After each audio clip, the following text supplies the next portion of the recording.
गुलाम हवेली के जागने से पहले अंधेरे में अपना थोड़ा बहुत सामान समेटता है। वो सुंदरी के पास जाकर उसे फौरन निकलने को कहता है। सुंदरी बगैर किसी बहस के उसके पीछे चल पड़ती है और पहली अजान से पहले दोनों पिछले रास्ते से निकल जाते हैं। सुबह बादशाह गुलाम को ढूंढते हुए क्वार्टर में आता है, जहाँ उसे सिर्फ रोती लाजो मिलती है। खाली कमरा और गुलाम का सामान ना देकर बादशाह सब समझ जाता है और उसके सबसे पुराने साथी ने उसे धोखा दे दिया। लाजो उसकी आंखों में आंखें नहीं डाल पाती। बादशाह खाली कमरे के बीच खड़ा होता है और उसके अंदर का सब्र टूट जाता है। उसे धोखे का तो डर था, मगर ये यकीन नहीं था कि धोखा गुलाम की तरफ से आएगा। उसी दौरान जवेद एक फाइल लेकर आता है और तस्दीक करता है कि थप्पड़ मारने वाली लड़की दरअसल सुंदरी थी, मरहूम शेख अली की बेटी। वो बताता है कि सुंदरी एक डॉक्टर के साथ इलाका छोड़ चुकी है। बादशाह के लिए सारी कड़ियाँ जुट जाती है। गुलाम का अस्पताल में होना और अचानक उस लड़की की हमायत करना जिसे वो पहले पहचानने से इनकार कर रहा था। बादशाह को समझ आ जाता है कि गुलाम ने दोस्ती की आड़ में उस शख्स को छुपाया जिसे वो खुद ढूंढ रहा था। वो खामोशी से फाइल बंद कर देता है। सैफ जान को जब गुलाम के जाने का पता चलता है तो वो इस मसले का हल समझती है और महरख के पास जोश के साथ जाती है, जैसे सारी रुकावटें ख़त्म हो गई हो।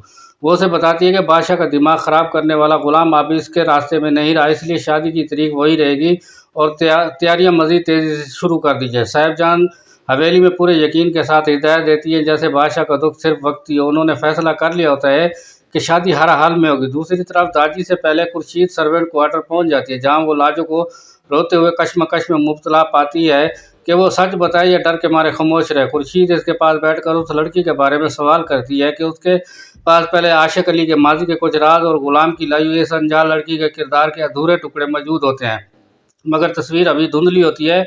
उसे मुकम्मल करने के लिए उसे सिर्फ लाजो की एक गवाही दरकार होती है। जब लाजो खुर्शीद की आंखों में एक माँ का 22 साल पुराना इंतज़ार देखती है तो वो सच सब बता देती है। खुर्शीद खामोशी से हर लफ्ज़ सुनती है और बात ख़त्म होने पर सदमे से अपना मुंह ढाँप लेती है और उसे एहसास होता है कि जिस बेटी को वो बरसों से ढूंढ रही थी वो यहीं उन्हीं क्वार्टरों में थी, अब उसके हाथ से निकल चुकी है। दूसरी तरफ दादी को भी अपने आदमियों के ज़रिए खबर मिल जाती है, क्योंकि उसके लोग दबाव में ज़्यादा देर राज नहीं छुपा सकते। दादी लाजो के पास जाता है, मगर उस बार उसका लहजा नरम नहीं होता। वो गुस्से में पूछता है, गुलाम कहाँ गया और किसने उसकी मदद की। वो लाजो को याद दिलाते हैं कि इस हवेली में सिर्फ इसका कानून चलता है। गुलाम ने नाफरमानी करके अपनी मौत को दावत दी है।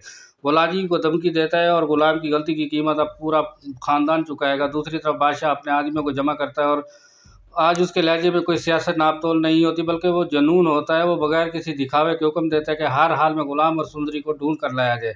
बादशाह कहता है, मोहब्बत और जंग में सब जायज़ है और जिस शख्स ने मुझे दोस्ती सिखाई उसी ने आज मेरी औकात दिखा दी। शहर से दूर एक खुले मैदान में गुलाम और सुंदरी पैदल चल रहे होते हैं, जहाँ दूर दूर तक पन्ना का कोई ठिकाना नहीं होता। सुंदरी गुलाम की खामोशी को देखकर महसूस करती है कि उसने सिर्फ उसकी खातिर अपनी पूरी ज़िंदगी और सुकून तड़प पर लगा दिया। अब उसे अंदाज़ा हो रहा होता है कि गुलाम की इस वफ़ा की कीमत कितनी बड़ी हो सकती है।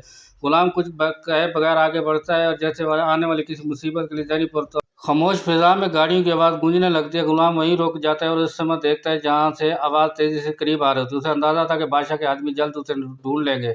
और सुंदरी को अपने पीछे करके उसके आगे खड़ा हो जाता है। दूर से उड़ती धूल और गाड़ियों का शोर अब बिल्कुल करीब आ चुका है। गुलाम अपने कदम मजबूती से ज़मीन पर जमा लेता है। वो जानता था कि अब मज़ीद भागने की